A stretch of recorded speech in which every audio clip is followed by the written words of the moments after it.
ગાંધીનગર જિલ્લો ગુજરાતના મધ્યમાં આવેલો છે, જે ઐતિહાસિક, કુદરતી અને ધાર્મિક સ્થળોથી ભરપૂર છે. આજના વિડીયોમાં આપણે ગાંધીનગરમાં ફરવા માટેની ટોપ 10 જગ્યાઓ વિશે જાણીશું. તો ચાલો વિડીયોને શરૂ કરીએ.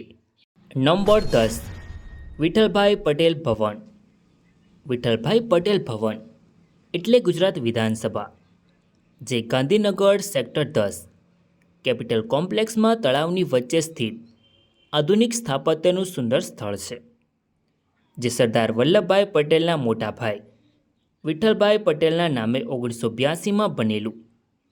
અહીંયા પ્રવાસીઓ માટે ઐતિહાસિક અને સ્થાપત્ય આકર્ષણ, ભવનનું બહારથી નિરીક્ષણ, ઉદ્યાનમાં ફરવું, ફોટા પાડવા અને ઐતિહાસિક માહિતી જાણી શકાય છે. નંબર 9. સંત સરોવર ડેમ. સંત સરોવર ડેમ ગાંધીનગર જિલ્લામાં સાબરમતી નદી પર આવેલું એક શાંત અને સુંદર પિકનિક સ્પોટ છે. 2006માં બનેલું આ ડેમ કુદરતી વાતાવરણ, હરિયાળી અને રિઝર્વોયર માટે પ્રસિદ્ધ છે. અહીંયા પિકનિક, ફોટોગ્રાફી, વોકિંગ, બોટિંગ વગેરે કરી શકાય છે. આ જગ્યા પરિવાર સાથે એક દિવસની મુલાકાત માટે આદર્શ છે. નંબર 8. મહુડી જૈન મંદિર. મહુડી જૈન તીર્થ ગાંધીનગર જિલ્લાના માણસા તાલુકામાં મધુમતી નદીના કિનારે આવેલું પ્રખ્યાત જૈન પર્યટન સ્થળ છે. અમદાવાદ ગાંધીનગરથી માત્ર 30-40 કિલોમીટર દૂર સ્થિત છે. અહીંયા વિશાળ પાર્કિંગ, બેઠક વ્યવસ્થા, અતિથિ ભવનમાં રહેવાની સુવિધા, ભોજનાલય વગેરે જેવી સુવિધાઓ ઉપલબ્ધ છે.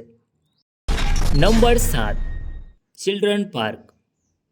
ગાંધીનગર જિલ્લાના સેક્ટર 28માં આવેલું બાળ ઉદ્યાન, જે એક લોકપ્રિય પર્યટન સ્થળ છે. અહીં મોટું લીલું ગાર્ડન, મિની તળાવ અને વોકિંગ ટ્રેક છે.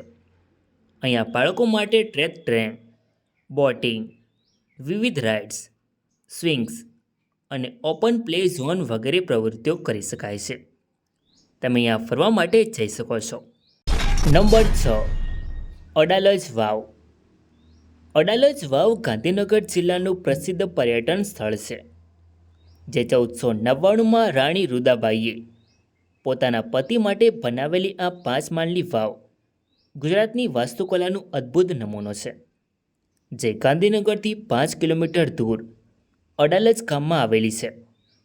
અહીંયા જટિલ કોતરણી, સ્તંભો અને પ્રકાશ છાયાનો ખેલ જોવા લાયક છે.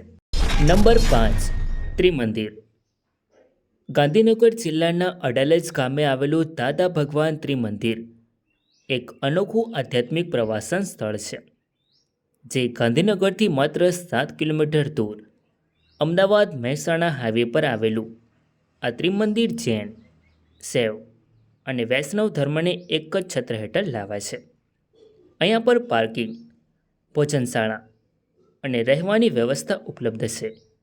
અહીંયા દર્શન, સત્સંગ, આરતી, ધ્યાન, પ્રાર્થના વગેરેનો આનંદ માણી શકાય છે. નંબર 4. સરિતા ઉદ્યાન. સરિતા ઉદ્યાન ગાંધીનગર જિલ્લાનું પ્રસિદ્ધ પર્યટન સ્થળ છે, જે સેક્ટર 9માં સાબરમતી નદીના કિનારે આવેલું આ ગાંધીનગરનું સૌથી જૂનું અને મોટું ઉદ્યાન છે.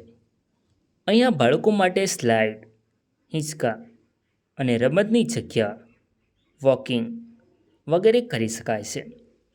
અહીંયા પિકનિક, પ્રકૃતિનો આનંદ, ફોટોગ્રાફી અને રિલેક્સ કરી શકાય છે. તમે અહીંયા ફરવા માટે જઈ શકો છો. નંબર 3. દાંડી કુટીર. ગાંધીનગરમાં મહાત્મા મંદિર પાસે આવેલું દાંડી કુટીર, જે મહાત્મા ગાંધીજીના જીવન અને દાંડી કૂચ પર આધારિત વિશ્વનું સૌથી મોટું મ્યુઝિયમ છે.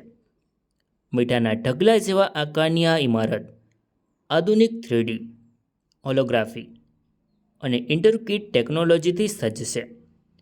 ગાંધીજીના બાળપણથી આઝાદી સુધીની સફર, એક્ઝિબિશન વગેરેનો અનુભવ કરી શકાય છે. નંબર 2. Indroda national park.